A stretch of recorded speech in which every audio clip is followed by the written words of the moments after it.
안녕하세요.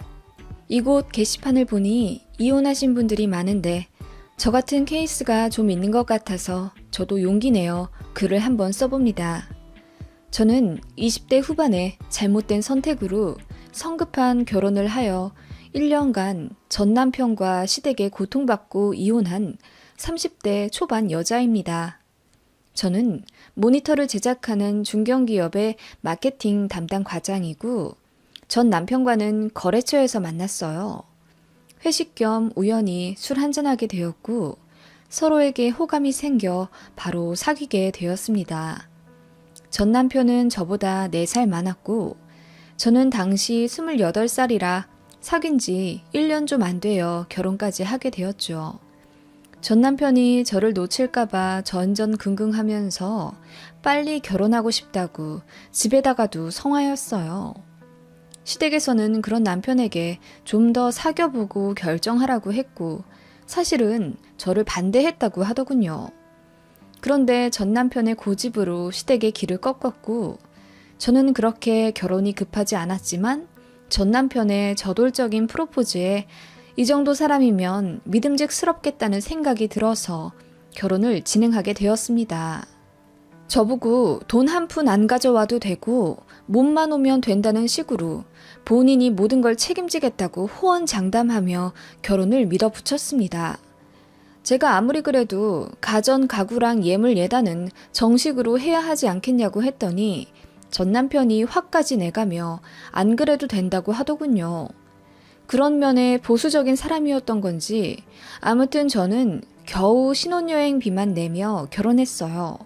남편이 대부분을 부담했기에 신혼여행이라도 뒤탈 없게 하려고 몰디브 호화 리조트로 4박 5일 계약해 2천만 원 정도 지불했네요.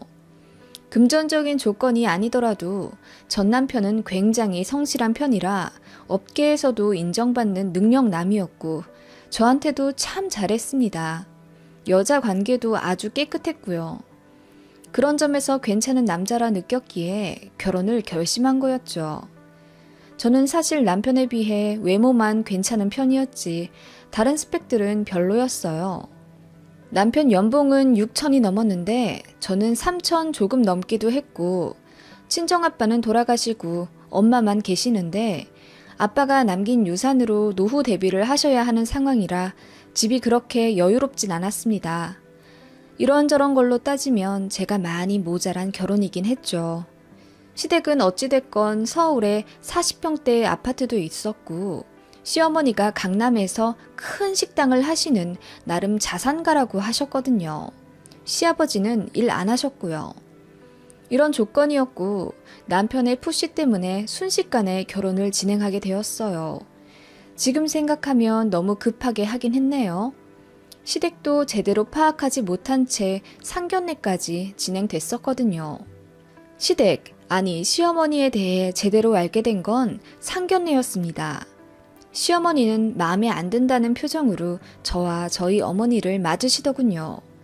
그리고 상견례 내내 별 말씀 안 하셔서 남편과 제가 아주 진땀을 흘렸습니다. 친정엄마도 집에 오시며 너희 시어머니 될 분이 아무래도 상대가 마음에 안 드신가 보다. 얘기를 좀 더 나누어야 하지 않겠니? 이대로 결혼하면 네가 많이 고생할 것 같다. 돈도 돈이지만 사람이 중요해야지. 살면서 스트레스 받으면 넓은 집에 살아도 사는 게 아니다. 상견례까지 하긴 했지만 아무리 그래도 이혼보단 파혼이잖니. 잘 생각했으면 좋겠다. 심상치 않아 보이는 시어머니 때문에 저도 고민이 많았던 터라 전 남편에게 이야기를 했습니다. 결혼 허락을 제대로 하신 게 맞냐고 했더니 그제야 털어놓더군요. 시아버지는 괜찮은데 시어머니가 계속 반대 중이긴 하시다며. 그걸 왜 이제야 말해? 난 그것도 모르고. 그러면 지금까지 오빠가 다 독단적으로 결혼 진행한 거였어? 나는 너 놓칠까봐. 너도 알잖아. 나 너 없으면 못 사는 거. 그래도 그렇지. 그렇게 중요한 걸 말 안 하고 있으면 어떡해. 어머님이 나를 어떻게 생각하시겠어? 저는 너무 속상했죠. 남편은 별일 아니라는 듯 우리 결혼인데 어머니가 무슨 상관이냐며 계속 저를 설득하기 시작했습니다.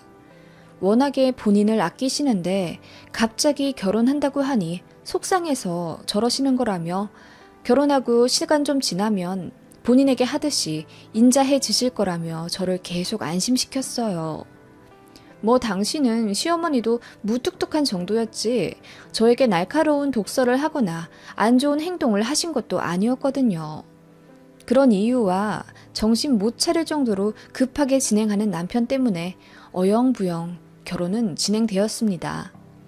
지금 생각하면 한심하지만 당시에도 저는 어린 맘에 파혼이라는 게 두렵더라고요. 주변에는 다 알렸고 식장이며 스드메며 신혼여행까지 패키지로 전부 예약한 상황인데 시어머니가 좀 무섭다는 이유로 파혼하기에 좀 어렵더라고요. 어쨌든 쉽게 발 빼지 못한 제 잘못은 맞지만요. 그렇게 하게 된 결혼이었고 남편과의 신혼생활은 뭐 좋았습니다. 남편과 집안일도 적당히 분담해서 했고 트러블 만한 게 없었어요. 처음 3개월 정도는요. 시부모님께도 2, 3주에 한 번씩 연락을 꼭 드리려고 했고 어머님 식당에도 자주 가서 인사드렸어요. 남편이랑. 어머님은 별로 좋지 않은 표정이지만 잘 맞아주셨고 저도 뭐 시간이 지나면 다 괜찮아지겠지라는 생각에 더 애썼던 것 같아요. 그러던 어느 날 시어머님 식당에 남편과 함께 방문하기로 한 주말이었어요. 남편이 출발하면서 급한 전화를 받더니 회사에 일이 생겨 좀 가봐야 할 것 같다고 하더군요. 그래서 저 혼자 시어머니 식당에 가게 되었어요. 그러고 보니 그때가 남편 없이 저 혼자 시어머니를 뵌 게 처음이었죠. 제가 문을 열고 들어서자 카운터에 계신 시어머니를 뵈었죠. 왜 너 혼자 오냐? 우리 아들은? 회사에 일이 있다고 아까 급하게 나가더라고요. 저 혼자 왔어요, 어머님. 뭐 하러 너 혼자 오냐? 난 너 별로 보고 싶지 않은데? 하시며 저를 흘겨보시고 자리를 피하시더라고요. 저는 그 자리에 얼어붙어 아무 말도 할 수 없었습니다. 어머님은 그렇게 저를 투명인간 취급하며 어머님 할 일을 하셨고 저는 그 자리에 조금 서 있다가 이건 안 되겠다 싶어 어머님께 말을 걸었죠. 어머님, 아직도 제가 마음에 안 드세요? 제가 말을 하자마자 어머님은 기다렸다는 듯이 손에 들고 있던 메뉴판을 던지시며 저를 잡아 이끄시더라고요. 사람 없는 구석으로요. 마음에 안 드냐고? 그래, 말 잘했다. 네가 마음에 들 리가 있겠니? 우리 아들이 너 만나고 나서부터 완전 딴 사람이 됐어. 난 그게 너무 싫다. 결혼도 더 있다가 해도 되는데 네가 집도 없고 돈도 없는 불쌍한 여자라면서 지가 무슨 자선 사업가라도 되는 것 마냥 너 걷어준 거잖아. 난 우리 아들 전문직 집안에 장가보내고 싶었다. 그런데 네가 죽겠다고 난리쳐서 우리 아들 발 묶어놨잖냐? 그런 네가 마음에 차겠니? 어머님 말씀은 충격적이었습니다. 남편의 말과는 정반대였죠. 남편이 저랑 결혼하겠다고 시댁에 드러눕고 시금 전폐하며 시위해서 저랑 결혼한 줄 알았는데 알고 보니 남편이 거짓말한 거였어요. 자기랑 결혼 안 하면 제가 죽어버리겠다더라. 게다가 집이랑 가전 가구 안 해오면 남자도 아니라며 제가 가스라이팅을 했다면서. 제가 그런 말도 안 되는 짓을 했을 리가 없잖아요.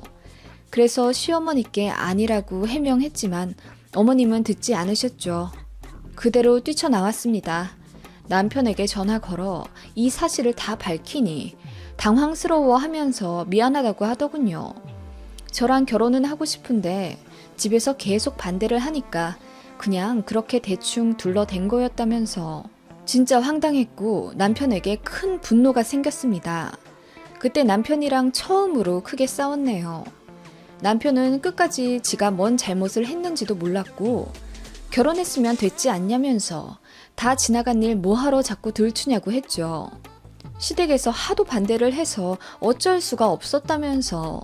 그때는 본인이 그렇게 하지 않았으면 저를 놓쳤을 거래요. 오해는 차차 풀어가면 된다면서 본인 엄마 신경 쓰지 말라고 하더군요. 저는 이럴 거면 결혼 안 했을 텐데 하며 후회하고 울었고요. 당시에는 그냥 남편만 좀 이상한 사람인 줄 알았습니다. 남편이 그렇게 거짓말을 했다는 걸 알고 나니 다른 것들도 다 신뢰가 안 가더군요. 저를 시댁에 이상한 사람으로 만들어 놓은 게 영 용서도 안 됐고요. 남편 말대로 이미 지나간 거 소용없긴 하지만 그러면 시댁에 제대로 해명이라도 해야 하잖아요. 제가 강력하게 요구하니 남편이 알겠다면서 시댁에다 다시 얘기하겠다고 하더군요. 그때 정말 남편이 처음으로 남같이 느껴졌고 정이 좀 떨어졌어요. 여차저차 다시 화해는 했지만 저는 큰 상처를 받았습니다. 그런데 시어머니는 여전히 저를 곱게 보셨어요. 시댁에 방문하면 저는 어김없이 눈치를 봐야 했죠. 당시에는 왜 그렇게 시어머니가 무섭게 느껴지던지요. 아무래도 장사 오래 하신 분이라 그런지 기도 엄청 세서 그러셨던 것 같기도 하고요. 게다가 어찌나 우리 아들 하던지 결혼하기 전에는 미처 몰랐는데 남편도 엄청난 마마보이더군요. 어머님 말에 껌뻑 죽었고 어머님도 아직 아들을 품에서 놓지 못한 듯 했어요. 같이 밥 먹으면 어머님은 여전히 저를 투명인간 취급하시며 아들 밥그릇에 생선 발라 올려놓으셨고 남편은 그게 이상한 것 전혀 없는 것처럼 당연하게 받아 먹었습니다. 그리고 남편 옷을 샅샅이 살펴보시며 이건 올이 풀렸네, 여기는 보풀이 생겼네 하시며 저에게 잔소리를 늘어놓으셨습니다. 잘생긴 우리 아들 결혼하고 나서 그 집꼴로 사니 인물 다 죽었다며 우는 소리도 하시더라고요. 이제야 말하지만 잘생기긴 뭐가 잘생겼나요? 어머님 말로는 정우성 닮았다고 하던데 정우성이 3일을 물에 불어 터져도 그 얼굴이 나오진 않겠어요.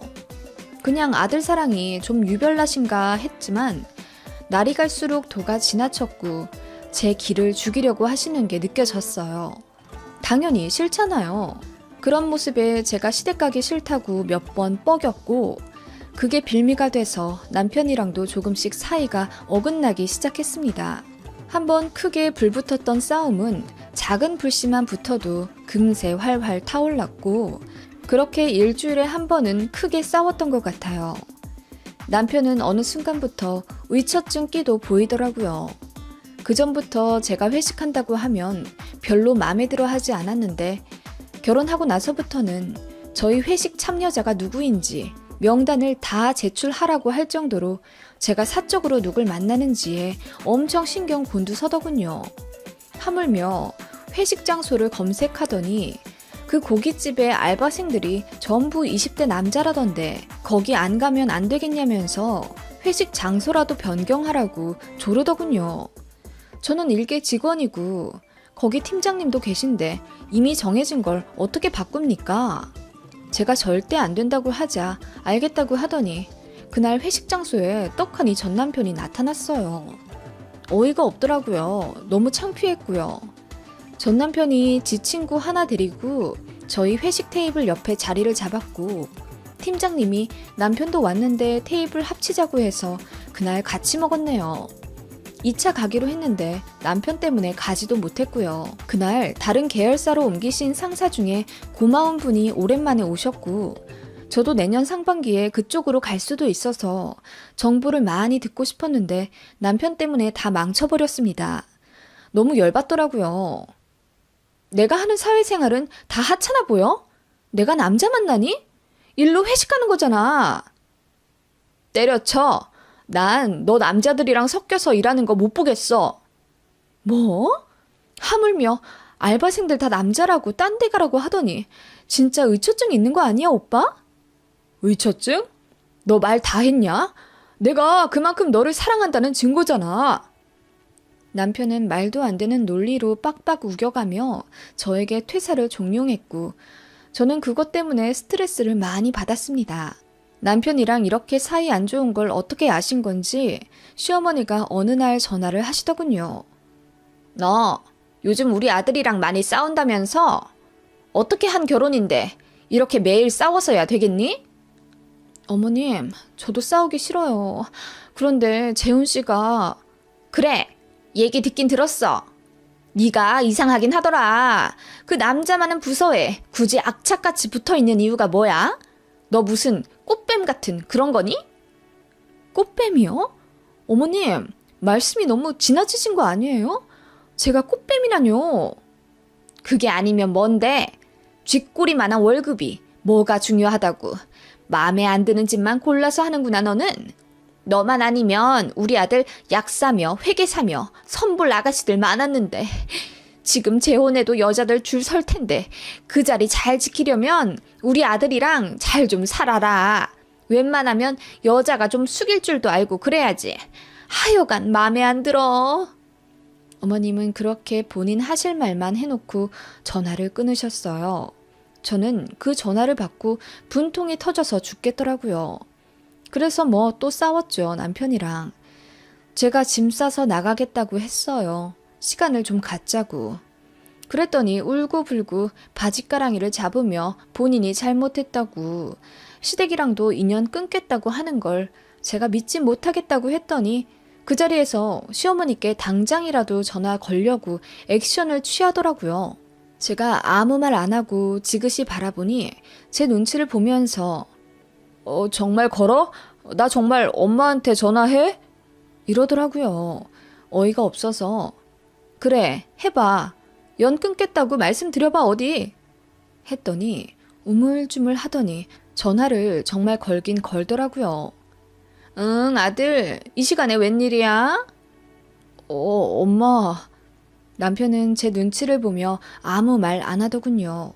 제가 전화를 뺏어서 어머님, 재훈 씨가 부모님하고 엄마! 연포탕 먹으러 가자고. 그 말 하려고 전화한 거야. 연포탕? 우리 아들 연포탕이 갑자기 먹고 싶니? 그런데 이번 주엔 단체 손님이 많아서 내가 못 가겠는데? 연포탕은 다음 주에 먹자. 엄마. 그렇게 전화를 끊고 남편은 무릎 꿇으며 제 눈치 보기 바쁘더군요. 어이가 없고 황당하더라고요. 그렇게 남편은 제 앞에서만 큰 소리 치고 정작 시어머니 앞에서는 할 말도 제대로 못하는 마마보이 그 자체였습니다. 그러면서 저한테 의처증 마냥 집착은 점점 더 심해지고 어느 날은 제가 회사에 못 가게 차키도 감출 정도로 그 도가 심해졌어요. 그리고 싱가포르 출장이 예정되어 있는데 그것도 계속 못 가게 하더라고요. 가뜩이나 중요한 일인데 남편마저 이러니 신경 쓰이고 짜증 나더라고요. 그래서 또 싸웠는데 남편이 시댁에 일러 바친 모양이더라고요. 엄마 보고 도와달라고 SOS를 친 거죠. 시어머니가 전화하셔서 그 출장 꼭 가야겠냐며 난리를 치시고 우리 아들 심력 끼치게 하지 말라면서 그 회사 간두고 식당으로 일하러 들어오라는 말까지 하시더군요. 아무리 지금은 월급이 300 남짓이긴 하지만 저도 자격증 여러 개 따서 들어온 회사고 앞으로 전망도 밝은데 제 커리어를 잔뜩 무시하시는 모습에 열이 받았습니다. 평소에는 웬만하면 내내 거렸지만 그때부터 저도 참지 않고 다 들이받았어요. 그랬더니 시어머니가 저희 집에 쳐들어오셔서 남편 옷가지를 전부 캐리어에 담으시더군요. 그리고 남편 손잡고 우리 아들 집에 가자 하시더군요. 남편은 처음엔 멀뚱멀뚱 서 있다가 그대로 지 엄마 손잡고 나가더라고요. 황당했습니다. 그날이 마지막이었어요. 그렇게 결혼 생활 끝났습니다. 남편은 시댁에 갇혀서 저랑 이혼해야 하는 이유에 대해 시어머니께 귀에 피딱지가 안 칠 정도로 세뇌당한 모양이더라고요. 남편은 시어머니 말만 듣고 저에게 이혼을 통보했습니다. 그렇게 저희는 이혼했고요. 안 그래도 저도 이혼하고 싶었기 때문에 서로 소송 안 하고 그대로 협의 이혼 진행했습니다. 아이가 없으니 한 달 만에 쫑 나더군요. 그렇게 저는 다시 솔로가 되었지만 날개 돋친 듯 자유롭고 행복을 만끽하게 되었어요. 결혼 생활하면서 스트레스 너무 많이 받아서 머리숱이 3분의 1은 빠져나갔어요. 위궤양을 달고 살아서 매일 약을 먹어야 했고 혈압도 안 좋아져서 친정엄마의 걱정을 받았습니다. 이혼하고 나니 그런 질병들이 거짓말처럼 사라졌고 처음엔 이혼했다고 친정엄마도 많이 걱정하셨는데 얘기 다 듣고 너무 잘했다고 저를 위로해 주셨죠. 친구들이나 회사 사람들도 빨리 발 뺀 게 다행이라며 저를 응원해 주었어요. 그렇게 이혼하고 반년쯤 지났을까? 밤마다 전 남편에게 전화가 오더라고요. 내가 그때 그러지 말았어야 했는데 이혼하고 나서 깨달았어. 내가 너무 욕심부렸다는 걸. 다 내 잘못이야. 이제 와서 왜 이래? 또 전화하면 스토커로 신고할 거야. 미안해. 그런 식으로 밤마다 전화가 왔고 어느 날은 정말 엉엉 울며 이러더군요. 우리 다시 합치면 안 될까? 내가 진짜 미안해. 나 정말 이제 엄마랑 연 끊고 살 자신 있어. 난 엄마보다 네가 더 소중하고 중요해. 내가 사랑하는 건 너야. 엄마 없인 살아도 너 없인 못 살겠어. 이러는 걸 저는 모두 녹음했죠. 그리고 또 전화 오면 네 엄마한테 다 일러 바친다고 했더니 깨갱 하더라고요. 그리고 어느 금요일 밤 친정엄마한테 전화가 오더라고요. 지금 집 앞에 제 전남편이 와서 대성통곡하고 있다며 제가 살고 있는 오피스텔 어딘지 알려달라고 무릎 꿇고 빌더랍니다. 경악하며 찾아가니 정말 전남편이 폐인이 된 몰골로 엎드려 친정엄마에게 빌고 있었고 잘못했다며 하염없이 울더군요. 그대로 전 시어머니에게 전화했습니다. 네가 웬일이냐 이 밤중에? 우리 아들은 이제 너한테 볼 일 없어. 착각도 유분수시네요. 지금 저희 친정엄마 집에 누가 와 있는지 아세요? 아드님이 와 계시네요. 와서 울고불고 무릎 꿇으며 다시 합치자고 빌고 있어요. 뭐라고? 거짓말 하는 거지? 우리 아들이 뭐 하러 그러냐? 한 달 전에 내가 회계사랑 소개팅 시켜서 지금 잘 되어가는데? 너 쇼하는 거지? 그 회계사랑 잘 안 돼서 저한테 다시 오려나 보네요. 어쩐지 한 달 전부터 매일같이 밤마다 전화와서 울더라고요. 잘못했다고. 엄마랑 연도 끊겠다면서 저랑 합치자고 얼마나 울던지. 뭐? 말도 안 되는 소리 하지 마라. 우리 아들이 왜 너 같은 것한테. 말도 안 되는 짓은 아드님이 하고 계시네요. 당장 갖고 가세요. 그 말에 전시모가 택시를 타고 쏜살같이 저 있는 곳으로 오더군요. 친정엄마에게 못 볼 꼴 보일 것 같아서 들어가시라고 등 떠밀었습니다. 전시모는 저를 보자마자 씩씩대면서 이 별것도 아닌 년이? 라고 하며 손을 올리려고 하더군요. 별것도 아닌 년? 당신 아들이나 똑바로 키우고 남의 자식한테 뭐라고 하세요? 저도 화가 나서 전시모에게 바락바락 소리를 질렀습니다. 정신 못 차리게 울던 전 남편은 갑자기 나타난 자기 엄마를 보고 깜짝 놀라더군요. 전시모가 제 전 남편을 보고 한숨을 쉬더니 창피하게 뭐 하는 거냐며 등짝을 후려치시더군요. 아들, 여기서 왜 이러고 있어? 엄마 속상하게 안 한다면서? 엄마 없인 살아도 저 없인 못 살겠다는데요? 그리고 잘난 아들 이혼시켜서 더 괜찮은 여자랑 결혼시킨다면서요? 그 아들 왜 여기 와서 제 바지가랑이 잡고 매달리고 있어요? 뭐? 이게? 전시모가 부들부들 떨면서 저를 노려보시더군요. 저 아니면 안 된다는데요? 어쩌죠? 저는 이제 이 사람 필요 없는데요? 남 무시하는 시어머니의 의처증 마마보이 남편이라니 꿈에 나올까봐 두려워요. 그 말에 전 남편이 눈치도 없이 제 손을 잡으며 또 매달리더군요. 너무 급하게 이혼했는데 제발 한 번만 더 얘기하자며 울고 불고 비는 전 남편을 보며 전신모가 속 터져 하더니 또 등짝을 세게 때리며 가자고 하시더군요. 이 사람 빨리 치우세요. 또 우리 엄마 집에 오거나 저한테 전화하면 진짜 스토커법으로 신고합니다. 잘난 아드님 빨간 줄 긋게 하기 싫으면 정신 차리게 하세요. 제가 한 소리 하자 전시모는 아무 말 못하더군요. 그리고 억지로 전 남편을 데려가 택시를 태워 갔습니다. 그 이후로 저도 가슴에 있던 작은 응어리마저 모두 풀린 듯한 느낌이 들었어요. 전시모에게 무시받으면서도 한마디 못했던 제 지난 날들에 후회했었는데 그렇게 푸니까 시원하더라고요. 전 남편도 이상했고 전시모도 정말 이상한 사람. 둘 다 진짜 괴상한 모자였죠. 저도 조금 더 시간을 두고 결혼을 결정했더라면 이런 꼴도 안 봤을 텐데 그래도 아이 낳지 않고 빨리 이혼하게 되어 천만다행으로 생각합니다. 그래도 결혼하며 돈을 많이 쓰지 않아 다행인 것 같아요.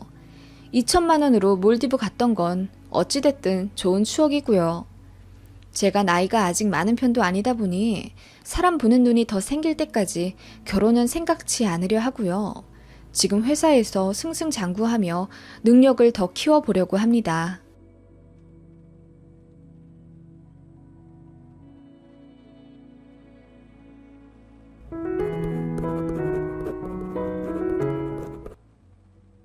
방금 부동산에 다녀와 돌아가신 어머님의 땅에 대해 이야기하고 온 길입니다.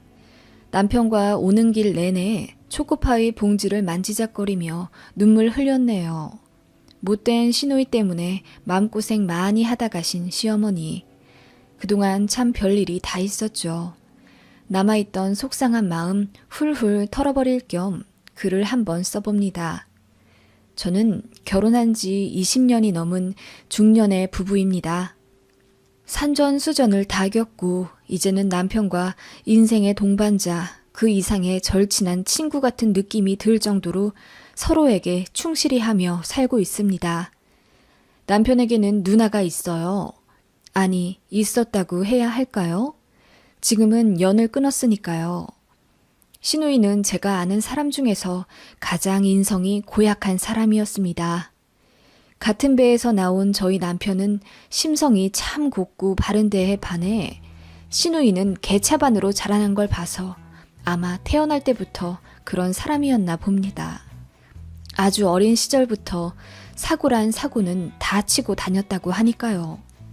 국민학교 시절에는 반아이 한 명을 죽도록 괴롭혀 왕따시켰는데 그 수준이 참혹할 정도라 경찰서에서도 조사를 나왔다고 하더군요.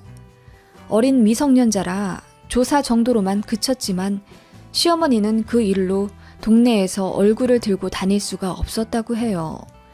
그 밖에 크고 작은 경악할 만한 일들이 많았고 고등학교 들어가서는 양아치 오빠들과 친하게 지내며 학교도 다니는 둥 마는 둥. 그나마 남매가 공부는 잘하고 시부모님도 형편이 넉넉한 편이라 시누이까지 인문계 고등학교에 보냈다고 해요. 그런데 졸업 1년도 채 안 남기고 돌연 가출을 하면서 자퇴까지 하게 되었죠. 그래서 시누이는 학력이 중졸입니다. 그렇게 어딘가로 떠나버린 시누이는 몇 년간 연락하지 않았다고 해요. 시부모님 속은 그야말로 새까맣게 타들어갔지만 그래도 저희 남편이 홀로 남아 부모님 마음 잘 헤아려 드리고 효도하면서 공부도 꽤나 잘했기 때문에 그나마 참고 사셨다고 하네요. 그렇게 저희 남편이 대학교에 들어갈 무렵 시누이가 돌연 찾아왔다고 해요. 물어보진 않았지만 행색으로 보아 어떤 일을 하며 살아왔는지 짐작이 갈 정도였다고 해요. 아마 술집에서 일했으려니 했지만 가족들 모두 자세히 묻지 않고 돌아와 준 것에 감사하며 안아주었다고 합니다. 그치만 신우는 가족이 그리워 돌아온 것이 아니었다고 해요. 남동생이 대학에 갔다는 소식을 듣고 온 거였어요. 이유는 돈이었죠. 엄마, 형철이한테 등록금 대준 만큼 나한테도 주면 안 돼요? 나도 공부 잘했으면 벌써 대학 들어갔을 텐데. 어차피 나한테 줄 돈이었잖아. 대학 갔다고 생각하고 4년치 나한테 좀 주세요. 나 대학교 안 가고도 인생 공부 많이 했어. 무슨 말이니 그게. 대학도 안 갔는데 등록금을 달라니. 차라리 집에 들어앉아서 검정고시 치고 진짜 대학교 들어가면 엄마 아빠가 내줄란다. 그게 아니면 한 푼도 못 줘. 뭐라고? 그러고도 엄마가 내 엄마야? 형철이만 자식이지? 그래, 나 나갈게. 딸 하나 없는 셈 쳐. 정말 왜 그러니? 왜 이렇게 부모 속을 썩여? 우리가 뭘 잘못했니 너에게? 말 좀 해봐. 왜 이렇게 엇나가는 거야? 모르겠고 돈이나 좀 줘. 나 옷가게 하나 차릴라니까. 뭐? 옷가게? 그렇게 신우이는 반강제로 집에서 돈을 뜯어내서 옷가게를 하나 차렸다고 하더라고요. 그런데 그 파는 옷들이 죄다 유흥업 종사자들 옷, 흔히 말해 홀복이었나 보더라고요. 돌아와서 집 근처에다 그런 걸 차리니 동네 사람들은 또 수군거리기 일쑤였고, 시부모님과 시누이는 마찰이 정말 많았다고 해요. 아무래도 밖에서 생활하다가 돈도 떨어지고 일도 하기 싫으니 집에 들어온 것 같은데, 집에 와서는 손 하나 까딱 안 하고 어머님이 차려주는 밥 먹으며 옷가게 나가고, 그마저도 수익이 전혀 나지 않으니 또 시아버님께 돈 달라고 깽판 치고, 언성이 높아지면 시누이가 집안 물건을 다 던지고 부셨다고 해요.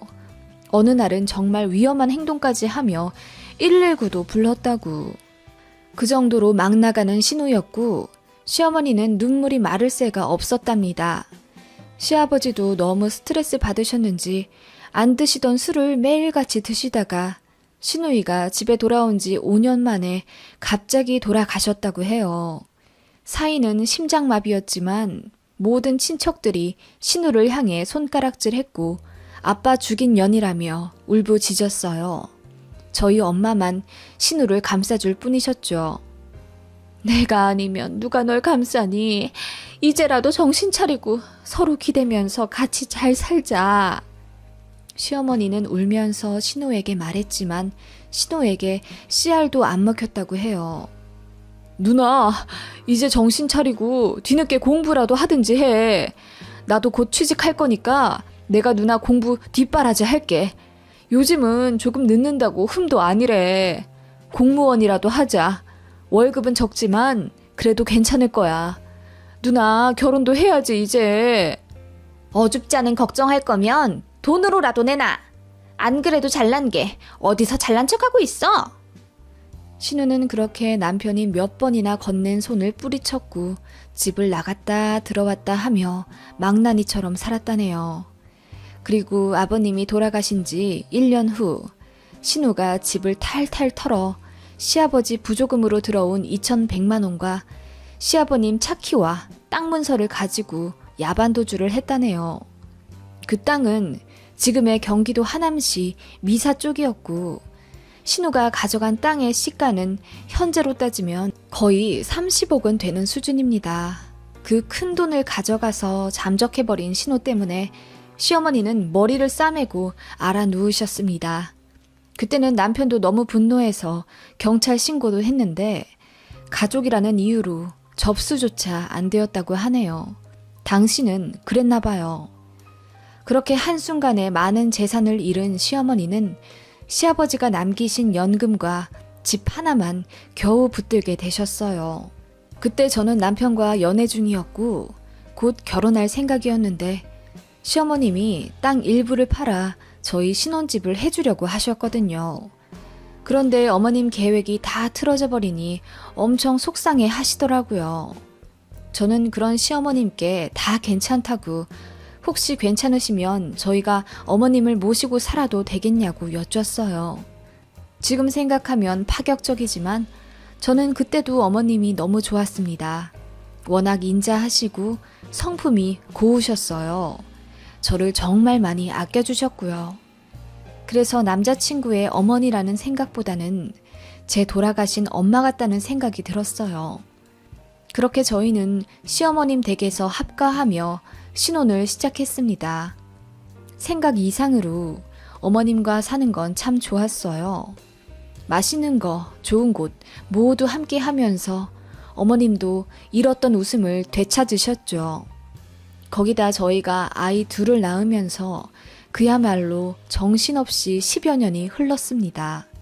어머님도 같이 육아 도와주시며 울고 웃고 정말 많은 추억들이 켜켜이 쌓여 서로가 더욱 끈끈해졌죠. 신호의 존재는 가끔 까맣게 잊을 정도로요.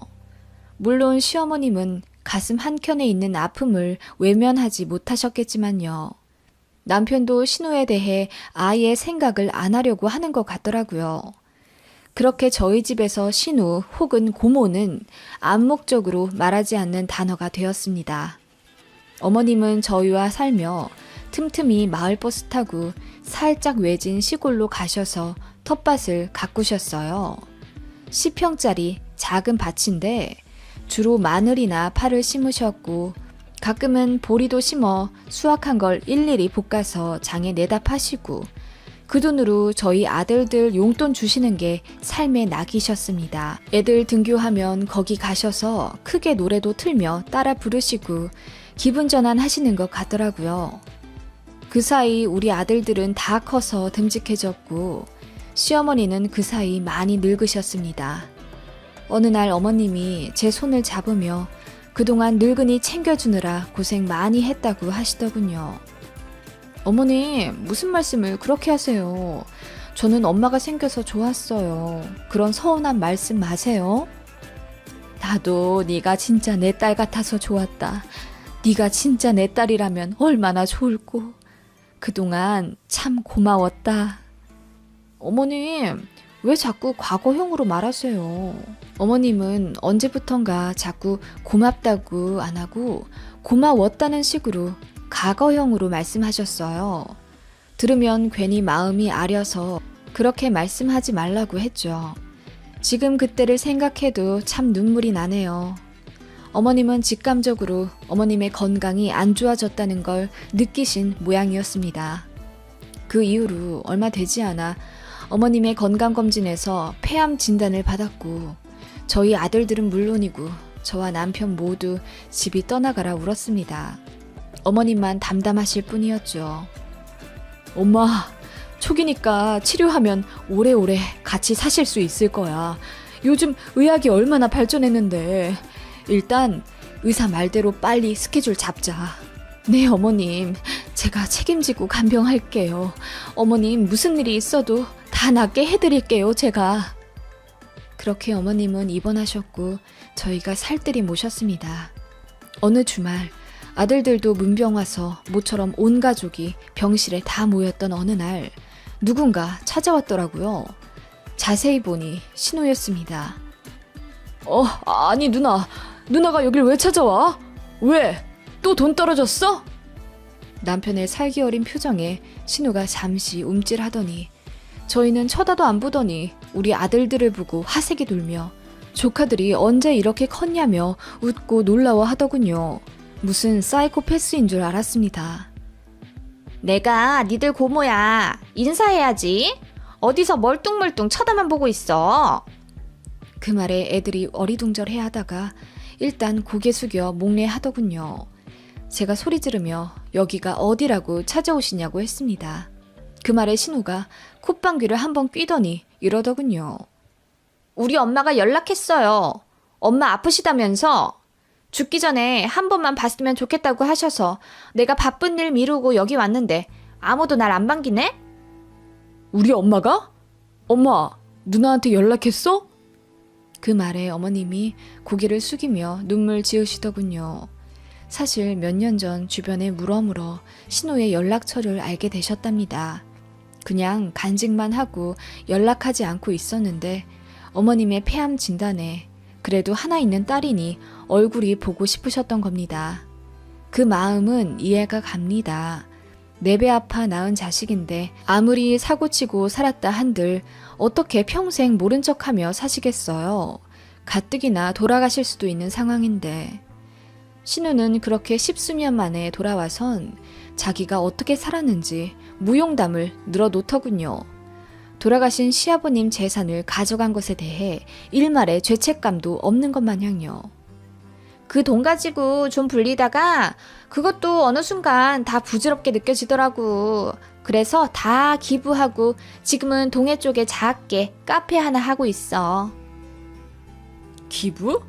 누나가 기부를 했다고? 아니, 훔쳐간 돈을 제자리에 갖다 놓지 못할 망정 기부를? 말도 안 된다고 느껴졌어요.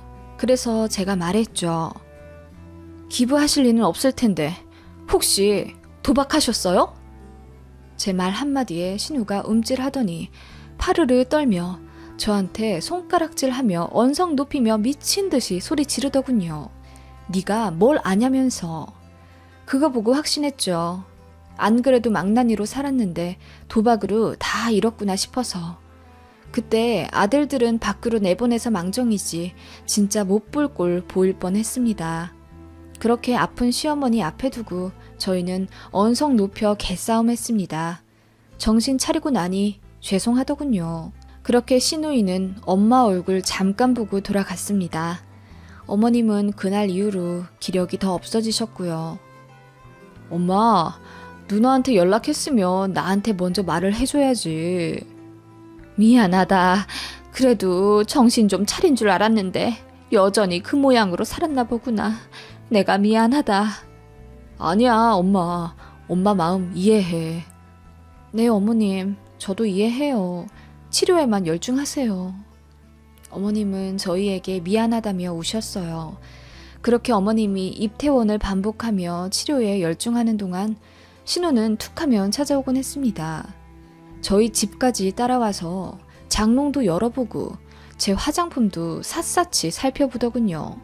제가 남의 물건 그렇게 뒤지지 말라고 했더니 갑자기 제 머리채를 잡더군요.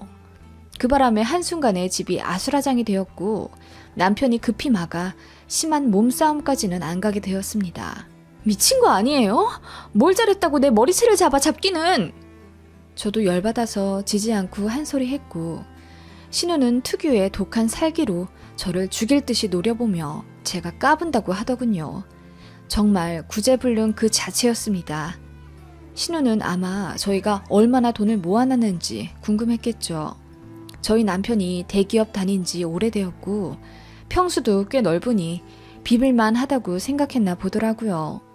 시어머니도 그런 신우에게 질릴 대로 질려 이제 그만 찾아오라고 했더니 신우가 울부짖으며 이제 정말 딸 안 볼 거냐고 난리치더군요. 그러더니 하는 말. 엄마 돌아가시면 또 아들네만 유산 다 가질 거 아니야. 아빠가 남긴 집 어딨어? 여기로 이사 오면서 그 집 팔았어? 그 집이라도 나 줘. 그러면 내가 더 이상 안 나타나고 살다가 엄마 장례식장에만 조용히 갈게. 뭐? 너 어떻게 말을 그렇게 하냐? 네가 그러고도 사람이냐? 저희가 모두 놀라 입을 틀어막을 정도로 신우는 그 뚫린 입으로 그야말로 폐륜을 저지르더군요. 신우는 편찮으신 시어머니의 건강은 안중에도 없고 처음부터 시아버지의 유산을 노리고 돌아온 거였습니다. 시어머니가 연락해서 엄마 품으로 돌아온 게 아니라 돈이 궁했던 거죠. 알고 보니 동해에서 카페 한다는 것도 그냥 작은 다방 하나 운영하다가 그마저도 밀린 카드값으로 다 경매에 넘어갔다고 해요. 유흥업 종사하면서 알게 된 언니 동생네들 전전하면서 그렇게 밑바닥 인생을 살다가 영 앞날이 안 보이던 차에 시어머님 연락을 받고 옳다구나 하고 돌아온 거였죠. 정말 기막히더라고요. 어떻게 사람이 이 정도일 수가 있는지. 시어머니는 편찮으신 그 몸을 쥐어짜내 소리를 지르며 울부짖으셨습니다. 제발 정신 좀 차리고 제대로 살으라고.